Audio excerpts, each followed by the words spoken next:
The Monster and the Farmer, written by Catherine Osornio. There once lived a farmer in a village. He was famous for being hard-working and very clever. Nearby, there was a mean monster that often harmed the crops. One evening, the monster appeared in the farmer's field and yelled, "Here's a new field to destroy!" The farmer was very scared. The farmer brought out a chest of gold and said, "Here's my savings. Please take it and leave my field alone." The monster laughed. He had no use for money. "Give me food for the next 3 harvests, or I will destroy your field," the monster ordered. "After a month, I will come back to take all that grows on the ground." Thinking for a while, the farmer nodded and agreed. When it was harvest time, the monster was back, but all he got were the radish greens that grew on the ground. The monster was mad. He said, "Next time, I want the roots that grow under the ground." The next harvest time came, and the monster was back again. But all he got were the rice roots that grew under the ground. The monster was angry. He said, "Next time, I want the roots and the leaves." Soon, the next harvest came, and the monster returned. The farmer said, "As promised, I only took the corn cobs. All the leaves, stalks, and roots are for you." Then the monster realized that the clever farmer had fooled him, but he could not do anything. Angry, the monster went far away and was never seen again.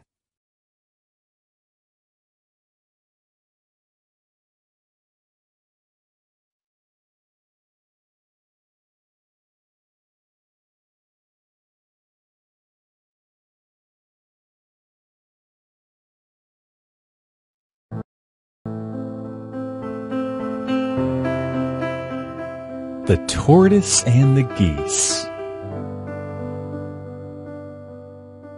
Once there was a tortoise living near a stream. He had 2 geese friends who lived miles away but flew to visit him every month. Whenever the geese visited the tortoise, the 3 best friends spent all their time playing and searching for food. They also cooked and had many delicious meals together. The 3 lived a peaceful life without any quarrels or fights.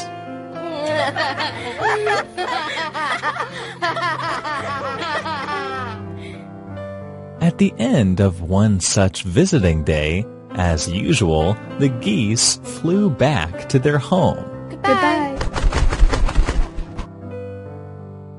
Left alone in his house, the tortoise became upset. "My poor friends, for years they have always come to this stream to play with me, while I've been lazy and stayed here." He thought and thought about this every day and every night. A month later, when the 2 geese visited the tortoise, he decided to express his concern. "My dearest friends," he said, "you guys have flown visiting me all the time. Meanwhile, I have not even once. How about I come to your house this time?" Thank you, my friend, responded one of the geese.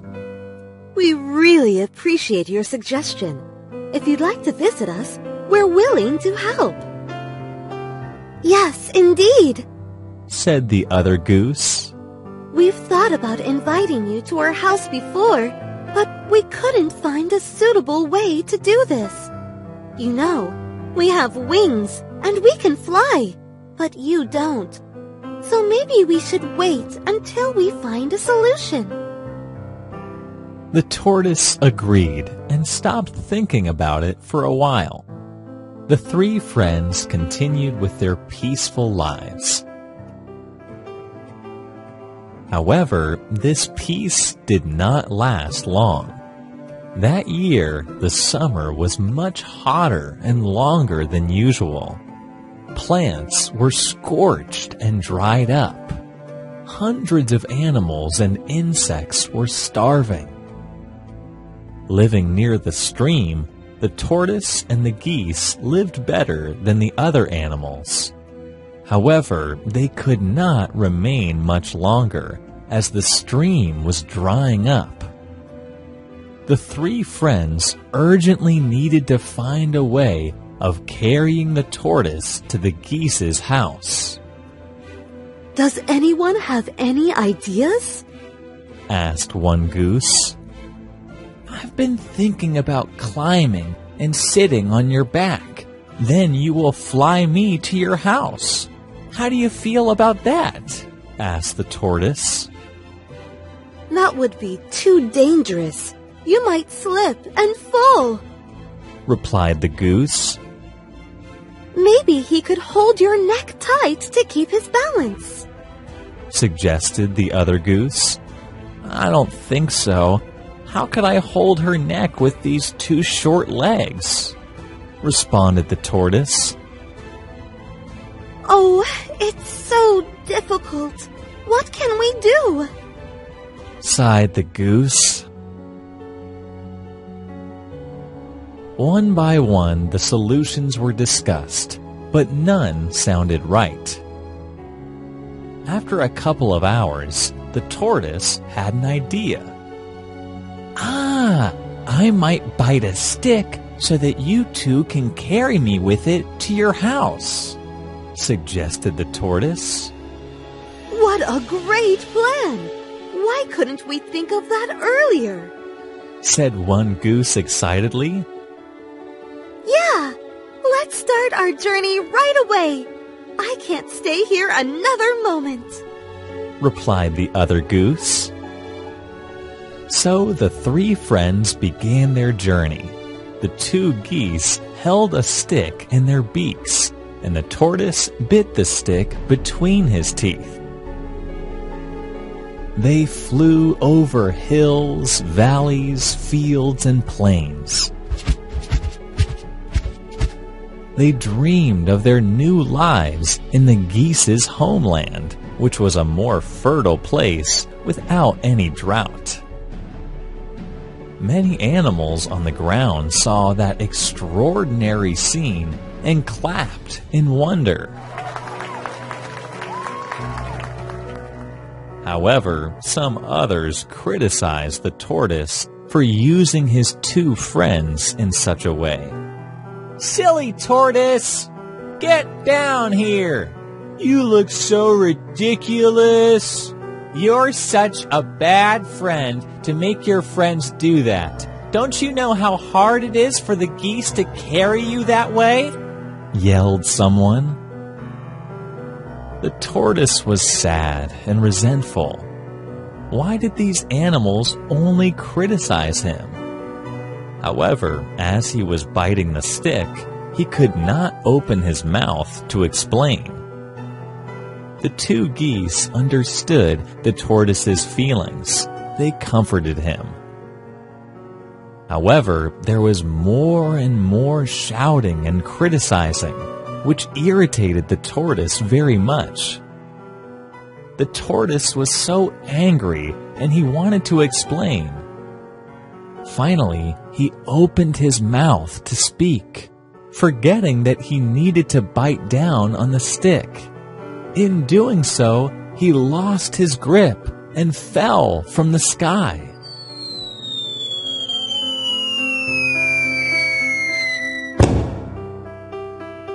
The tortoise got hurt badly and could not continue his journey. Oh, silly me. I should have listened to my geese friends. I shouldn't have let my anger control me, moaned the tortoise. The two geese landed beside him. They were very worried about the tortoise. Oh dear, are you all right? Where did you get hurt? We're so sorry that we couldn't fly fast enough to save you from falling. I don't feel very well. My whole body hurts so much, and I'm afraid that I cannot continue our journey, replied the tortoise. Luckily, the place where the tortoise had fallen was not experiencing a drought. So the two geese decided to stay there for a few weeks while they waited for their friend to recover. One way or another, the tortoise had learned a valuable lesson after his impulsive act. When doing something important, you need to maintain your focus and not let others affect your work. The tortoise promised not to repeat his impulsive act ever again. Breakfast in the Jungle. Written by Sally Dixon. Fran the panda and Greg the gorilla were in the kitchen of their house. Greg looked out the window and said, "It's a fine day in the jungle. Why don't we make a stack of pancakes and eat them for breakfast?" Fran said, We should set up a table and chairs in the garden by the vines. Then we could eat our breakfast in the hot sunshine. Fran found a whisk, a spoon, and a dish in the drawer. She would use these for mixing the pancake batter. Greg took 7 eggs out of the fridge, as well as some other food. Fran stirred the mixture in the bowl and tipped it into a hot pan. The round pancake bubbled. Greg flipped it over and cooked it on the other side. Fran and Greg stirred and flipped many pancakes, and soon they had a high stack of them on a plate. There must be 1,000,000 pancakes for us to eat, said Fran. Not quite 1,000,000, but there are a lot of them, said Greg. Fran and Greg also chopped up some fruit to put on the pancakes. They chopped up 9 yellow bananas, 7 green melons, and 2 lemons. Fran and Greg set up a table and chairs in the garden. They put up a big umbrella, too. Tall trees grew around the garden, and long vines grew around the trees. They put the plate of pancakes and all the fruit on the table. It is time to eat our breakfast in the jungle, Fran said as they sat down. Tweet, tweet, said a sweet voice high up in a tree. Gwen the wren flew down from the tree and landed on the table. Gwen hopped around the stack of pancakes and said, "Can I have breakfast with you? I would like to nibble some of your yummy food." We like visitors, and that would make us happy, said Fran. Buzz, buzz, said a little voice high up in the vines. Nan the gnat zoomed down from the vines and landed on the table. Nan buzzed around the stack of pancakes and said, "Your breakfast looks so good. Can I have a crumb or two?" "You can eat many crumbs with us," said Greg. Achoo! Behind the house, someone with a loud voice sneezed. The sneeze made a huge breeze, and it blew the vines and the trees. Boom! Bang! Boom! Someone with huge feet walked into the garden. It was Eric the elephant, and again he said, Achoo! Eric stopped sneezing and looked at the stack of pancakes. He walked around the table and said, "Can I eat breakfast with you?" We like visitors, said Fran. You can sit and eat with us. Eric sat down on one of the chairs and wrecked it. "Oh no, I'm too big for your chairs," he said. His face was sad. We don't mind, said Fran. We are glad you are here. You can sit on the ground. "You are so kind," said Eric. All of them sat around the table and ate breakfast. They squeezed the lemons over the round pancakes and ate them with banana and melon. Soon, all of them were full. "Next week, you can all come over to my house," said Eric. "I will fry bacon and eggs for us to eat." The Promise. Written by Curtis Norris. Paul and Jim were best friends and always did things together. On Monday, Jim said, Spelling is so difficult. Can you help me tomorrow after school? Okay, said Paul with a smile. Promise? Said Jim. Pinky promise? pinky promise. Paul replied, and they hooked their little fingers together. On Tuesday after school, some boys asked Paul to play football with them. Paul knew he promised to help Jim with his spelling, but he really wanted to play football too. So he did. On Wednesday, Paul smiled at Jim.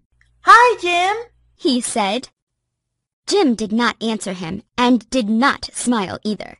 He just kept walking to class. At lunchtime, Jim did not sit next to Paul as usual. When Paul got home, he was feeling rather sad. What's wrong? Asked Paul's mom. Jim is mad at me, Paul answered. Why? Asked Mom. because I didn't help him with his spelling yesterday, Paul explained. Did you tell him you would help? Mom wanted to know. Paul looked at the floor and said, Yes, I promised I would. Oh, said Mom. well, a promise is a very serious thing.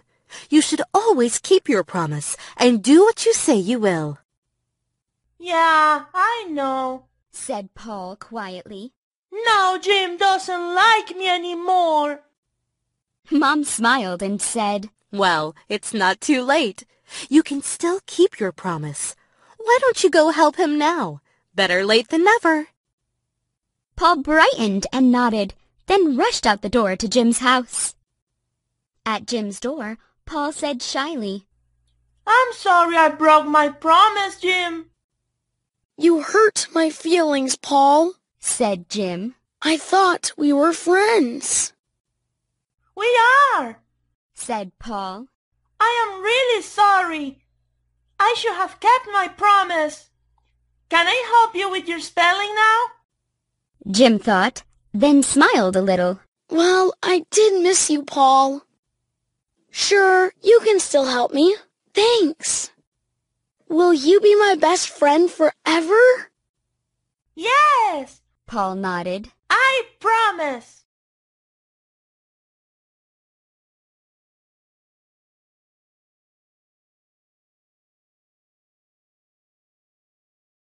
Mila's New Bike. Written by Mary Blake. Mila got a shiny, new pink bike. But she didn't ride it. Didn't Mila like to ride? Of course, Mila loved riding. Still, she didn't ride it. One morning, Evan came and asked, Mila, may I ride your bike? No, answered Mila. I don't want anyone to ride it. Evan didn't understand. Why couldn't he ride since Mila wouldn't? Mila's bicycle shone brightly, standing in the sun. That's one beautiful bike, Bennett said. The most beautiful I have ever seen, said Mila, smiling. May I please borrow it just for tomorrow for the cycling race at school? No, answered Mila. I don't want anyone to ride it. Bennett's bike didn't work, and without a bike, he couldn't race. But Mila's mind was made up. Bennett went away disappointed. Dad saw all the things that happened. Later that day, he called Mila and asked, Don't you like your bike, Mila? I love it, Dad, answered Mila. So why don't you ride it? Or at least let Evan and Bennett ride it? It's so shiny and new, Dad. If I ride it, it may get dirty and scratched, wrecked even. But Mila, said Dad, a bicycle is for riding. I bet your bicycle longs to get out and go. It's a little sad, I think, to have a bicycle and never ride it. Mila thought for a while and decided to get on her bike. You're right, Dad, she said. A bicycle should be ridden, and I'm going to have the first ride. Off Mila flew. The next day, Mila loaned Bennett her bike, and he won first place in the race. Later, Mila helped Evan ride her bike. The bike got a little dusty, but Mila wiped all the dust away. Now Bennett is happy. Evan is happy. Mila's bike is happy, and so is Mila. Teamwork is fun. Written by Colin Rampton. Today, Bennett heard some bad news. Their class would go camping to encourage teamwork. Bennett did not like teamwork. It's terrible, he thought. He wanted to do things on his own. I hope that all of you will have a fun time together. And remember, team is together everyone achieves more. The teacher explained to the class. For Bennett, it was together everyone acts mean. Bennett was in a team with Bernie and Clara. Bernie was a lazy boy. He did not want to do anything but sleep.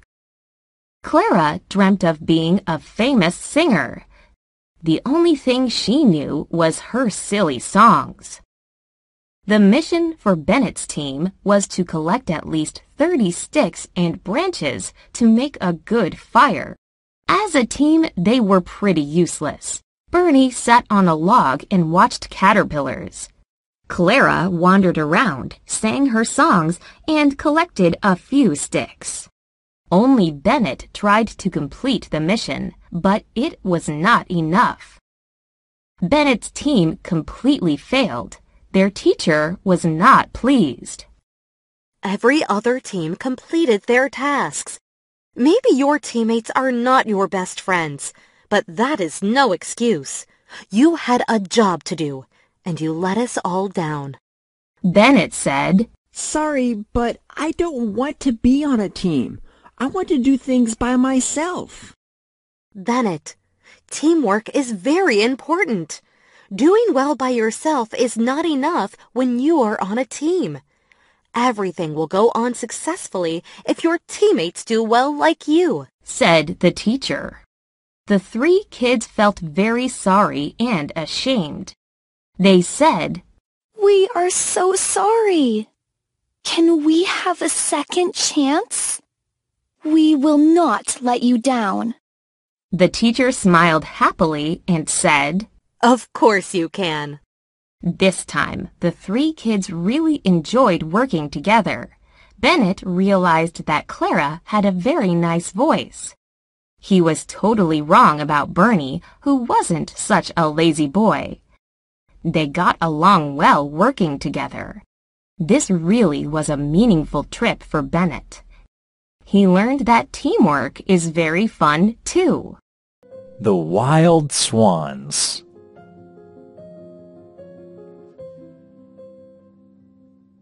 Once upon a time, there lived a king and queen who had 11 sons and 1 daughter named Alyssa.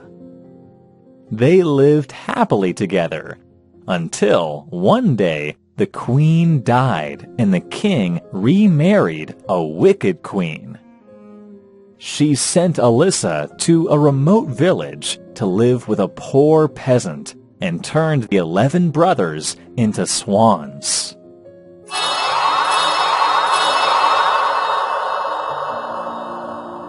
Fly out into the woods, said the wicked queen. Make sure that I would never see you again. If not, I would kill you all. Poor Alyssa lived a lonely life without her brothers. As she grew into a lovely young woman, she went back to the palace to find her father and brothers.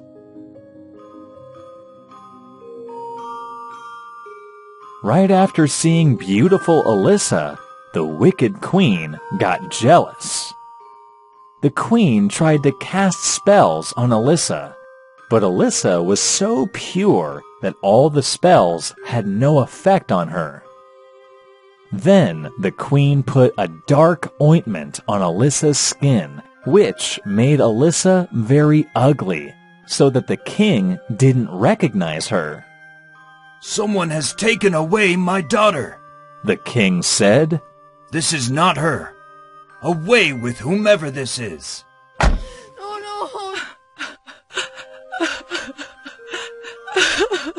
Alyssa had to leave the palace. She went into the woods, hoping to find her brothers.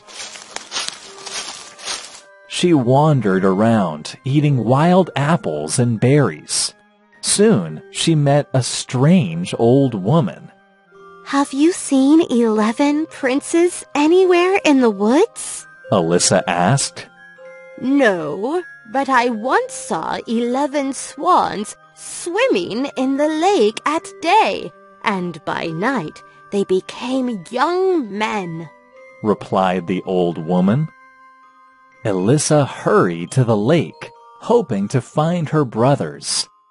There she saw her face ugly in dark ointment.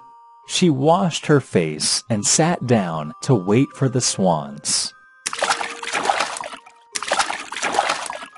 As the sun set, Alyssa saw 11 swans flying toward the lake.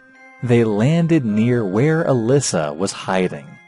The sun went down and darkness fell. She saw the swans' feathers fall off, and 11 handsome princes stood in their places. Alyssa cried out, running to her brothers. They were so happy to see each other again. My dear brothers, Alyssa exclaimed. I miss you all so much. Elisa, how wonderful to see you. One of the princes cried happily. They told Alyssa all that had happened to them. They lived in a land across the lake, and it was time for them to go back. They persuaded Alyssa to go with them. Come with us. We can make a net to carry you across, and we can live together again, one of the princes said to Alyssa. She agreed to go. So the next night, the princes weaved a strong net. Then, in the following morning, Alyssa was carried to a beautiful land with mountains, forests, and palaces. Oh, wow! The princes lived in a nice cave. Although Alyssa was now reunited with her brothers, she still wanted to break the spell that had been cast on the princes. One night, Alyssa had a strange dream in which a fairy appeared and told her, You must weave 11 coats of nettles for your brothers, but you cannot speak until you finish everything. Otherwise, your brothers will be swans forever. Alyssa woke up and exclaimed, Oh yes, I will do that. Alyssa knew that it would be hard and painful work since the nettles would sting and burn her hands. She started to make coats from the nettle, but couldn't tell the brothers what she was doing. Her hands became blistered and sore. Out! One day, a young king came along. He saw Alyssa and fell in love with her at first sight. He said to Alyssa, Come with me. You cannot live here. I will give you velvet and silk to wear. Alyssa couldn't speak, so she could not refuse and say no. So the king put Alyssa on his horse and galloped away to his lovely castle.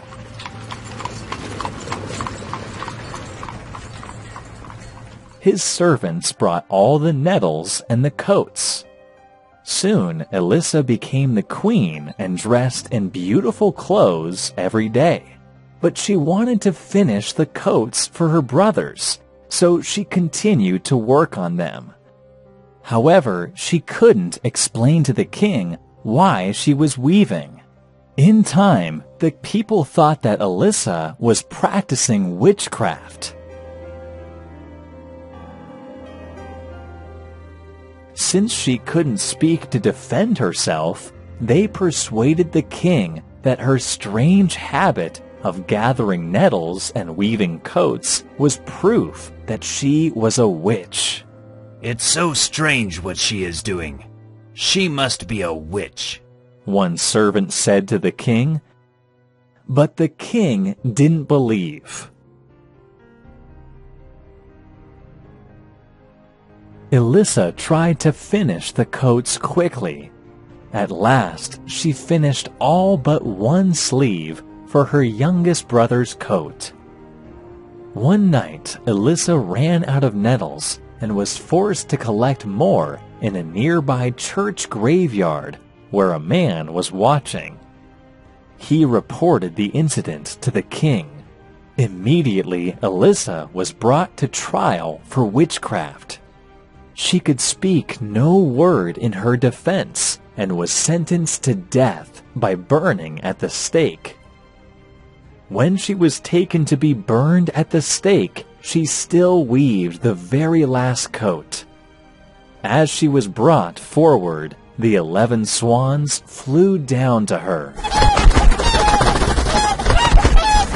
Hurriedly, she threw each coat over each swan. The swans immediately became princes again, although the youngest still had a swan's wing where there was no sleeve. Alyssa could speak now. I am innocent, she exclaimed. Then Alyssa fainted from exhaustion, so her brothers explained for everyone and the king. As they did so, the firewood around Alyssa's stake miraculously takes root and bursts into flowers. The king plucks the topmost flower and placed it in Alyssa's bosom. Suddenly, Alyssa awoke. The king said sorry to Alyssa for misunderstanding her and asked her if she wanted to be the queen again. With all happiness and peace in her soul, Alyssa agreed. Since then, Alyssa lived with the king and her 11 brothers in the castle, happily ever after. The Magic Spring. Once upon a time, there lived an old man and his wife. They wanted a baby very much. They both prayed to God every day and asked God to give them a child. One day, while taking a walk over a mountain, the old man met a rabbit. The rabbit was hurt and bleeding.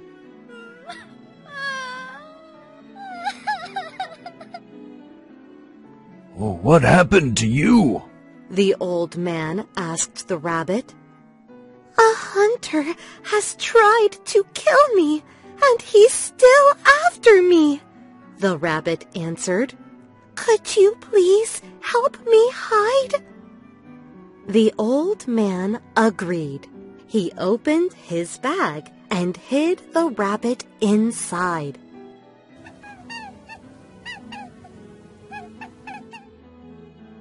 Soon, the hunter appeared and asked about the rabbit.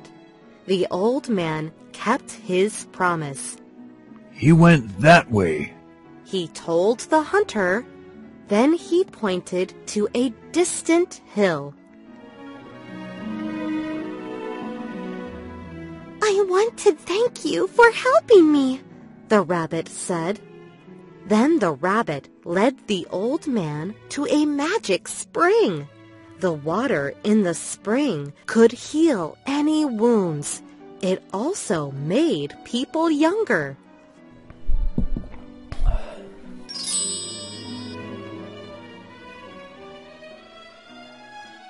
The old man told his wife and everyone in the village about the magic spring. They all drank the water. Soon they became young again.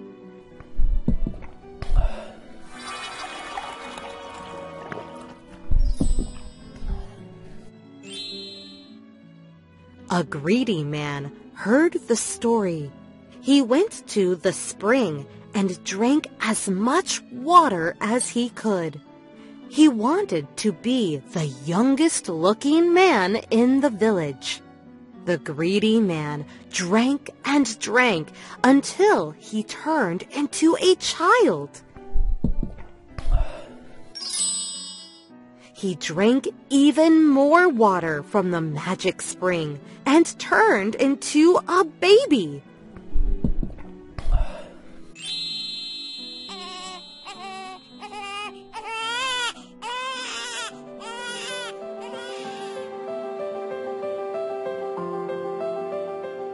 The childless couple walked past the magic spring. They saw the baby who was once the greedy man. "Our prayers have been answered," the wife said. "God has given us a baby."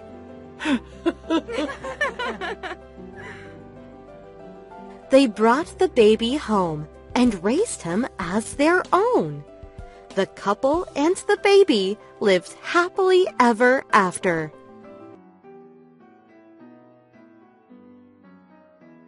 Be Honest. Written by Curtis Norris. On Friday afternoon, James ran home happily from school. It was finally the weekend. When he burst into the kitchen, his mom greeted him with cookies and milk for a snack. "How was your day?" she asked. "Did your teacher give you any homework for the weekend?" James munched his cookie and answered, "Just one assignment. I have to write a report on dinosaurs for Monday." "Then you should get started on it right after your snack," said his mom. But after his snack, James was tired, and he took a little nap in his room. When he woke up, it was time for dinner, and after dinner, he watched a movie. "I'll do my report tomorrow," he thought when he went to bed for the night. But the next day, James played football with his friends, and that evening, he played video games until it was time for bed. "I'll do my report tomorrow," he thought again. But Sunday was another busy day of fun, and by bedtime, he still had not written his report. Lying in bed, he wondered what he would do. And then he had an idea. The next day in class, the teacher asked James if he had written his report. "Yes, teacher," he lied. "I wrote the report, but I don't have it." "Why not?" Teacher wanted to know. James looked at the ceiling and said, "Well, as I was walking to school, there was a big wind that took the report out of my hands. It blew down the street. I chased it, but then a dog grabbed it in its mouth. So I chased the dog, but he tore the page and dropped it in a puddle. The report was ruined." Teacher looked at him a long time, then said, "James, that isn't true, is it?" James stared at his feet and said quietly, "No, teacher. I didn't write the report. I played all weekend, and then it was too late. I'm sorry." Teacher smiled and said, "That's better. You shouldn't lie, James. It's always better to tell the truth. I'll give you one more day to write your report. Will you promise to do it this time?" James smiled with relief. "Yes, teacher," he said.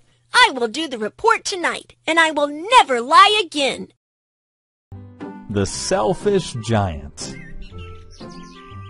Once there was a beautiful garden. The garden was filled with fruit trees and many kinds of beautiful flowers. Children from the village loved to play in the garden. As soon as school was out for the day, they always came to play there.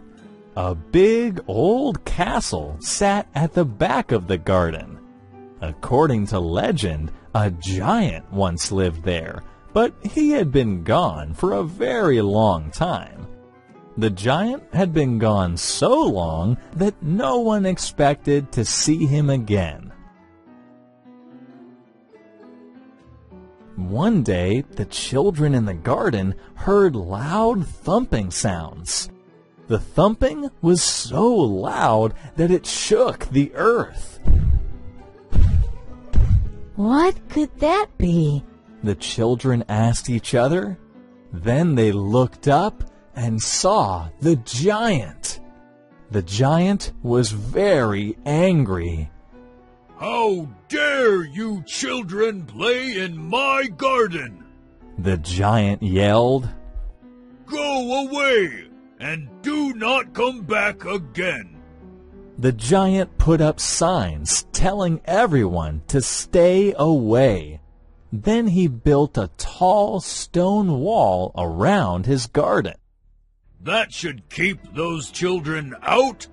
Ha ha ha ha! The giant laughed to himself. Then he went inside to sleep.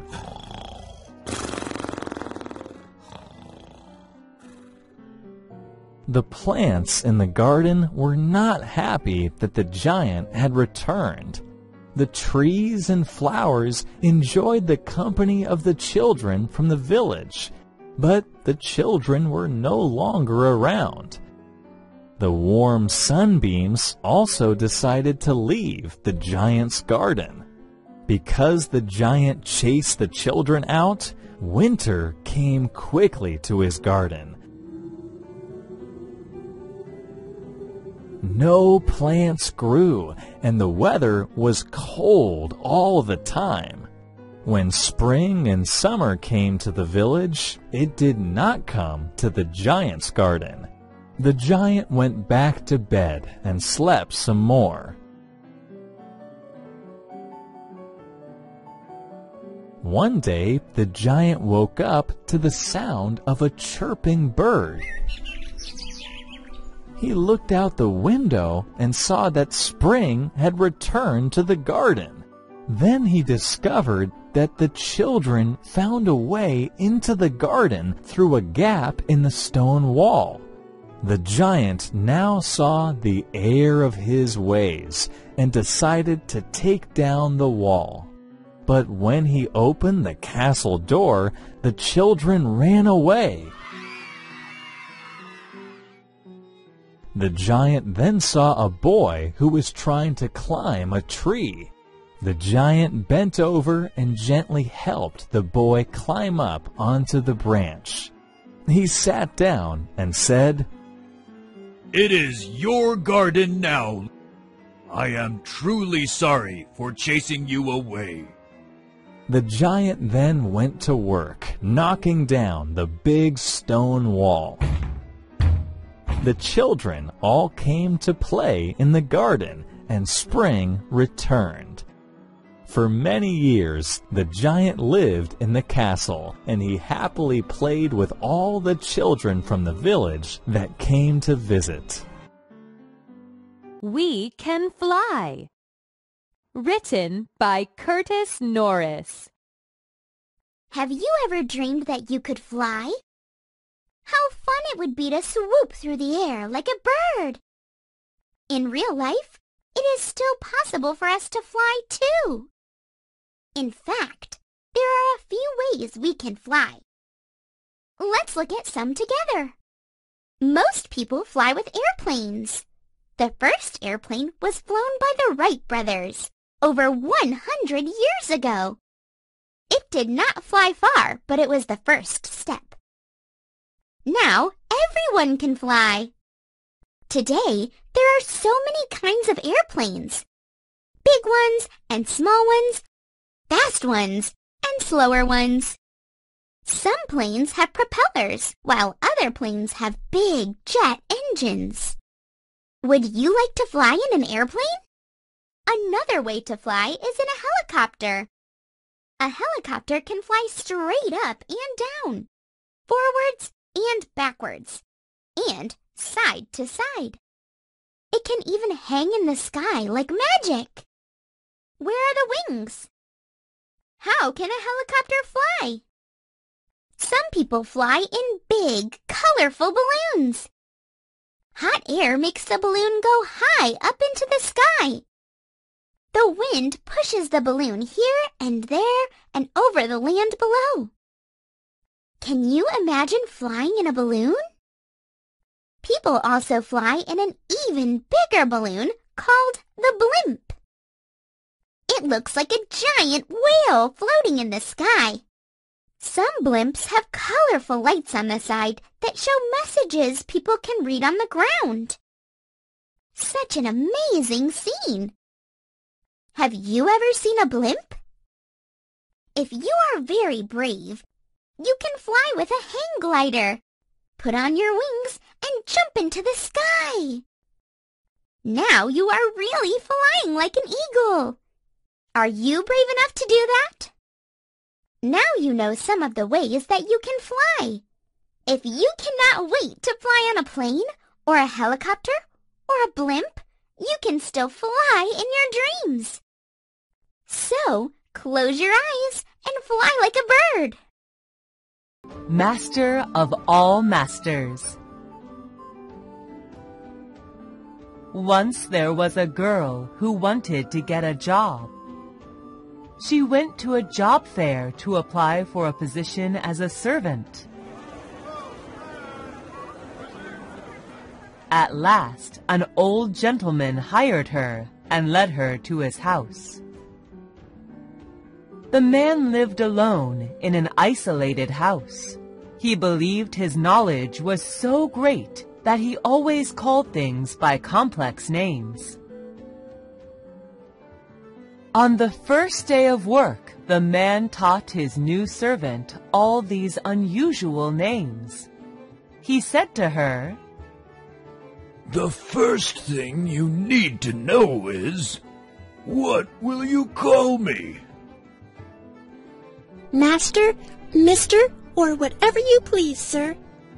The servant answered, "You must call me Master of all Masters," said the man. He pointed to his bed and asked, "And what would you call this?" A bed or couch or whatever you please, sir. She answered, "No, that's my barnacle." "What about these?" he said, pointing to his pantaloons. Breeches or trousers or whatever you please, sir. She answered, "You must call them squibs and crackers," the master said. "And what would you call her?" asked he, pointing to his cat. Cat or kitty or whatever you please, sir.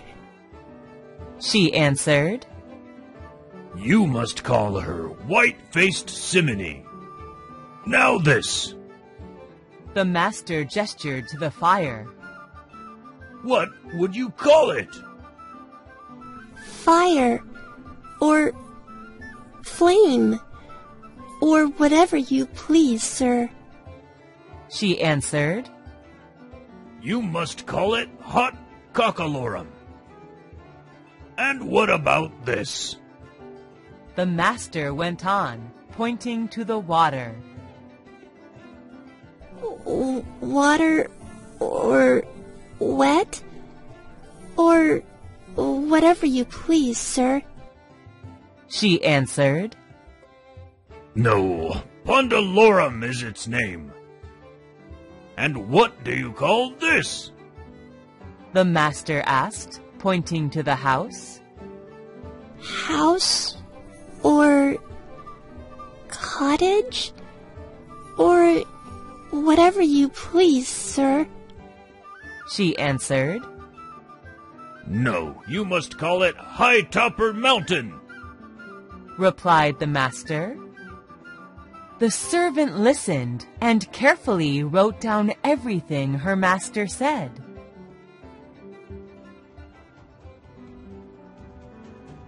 Unluckily, that night, a fire suddenly broke out.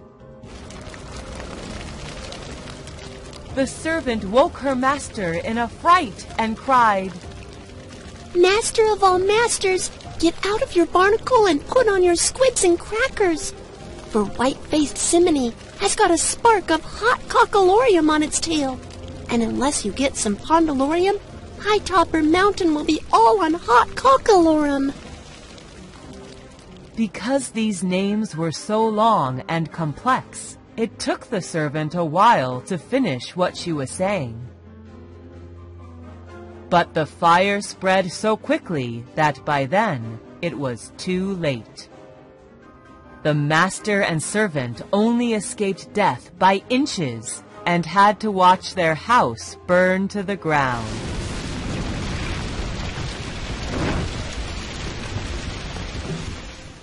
What a shame! If only the man had not complicated matters, he and the servant could have stopped the fire and saved the house.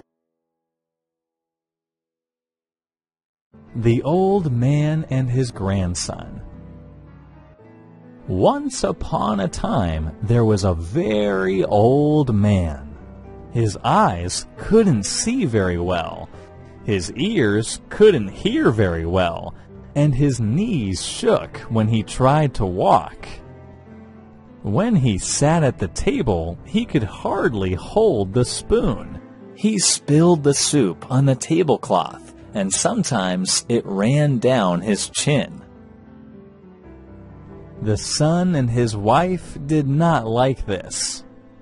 "Can't you be more careful?" The wife said.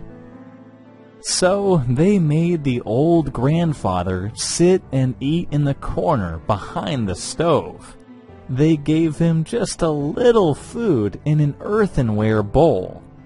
The old man used to look sadly at the table, and his eyes would fill with tears.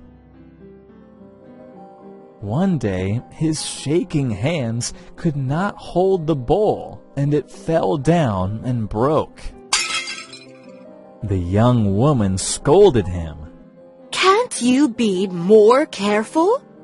He said nothing, but looked even sadder. So, for a few pennies, they bought him a wooden bowl for him to eat from. One day, they were all sitting around inside. The little grandson of 4 years old began to gather some pieces of wood on the floor. "What are you doing, son?" asked his father. "I am making a little trough for you and Mother to eat out of when I am big," the grandson said. The son and his wife looked at each other. They felt very ashamed of themselves and started to cry. "We are so sorry, Father," the son said. From then on, they took the old grandfather to the table and let him eat with them. Even if he spilled a little food, they did not say anything.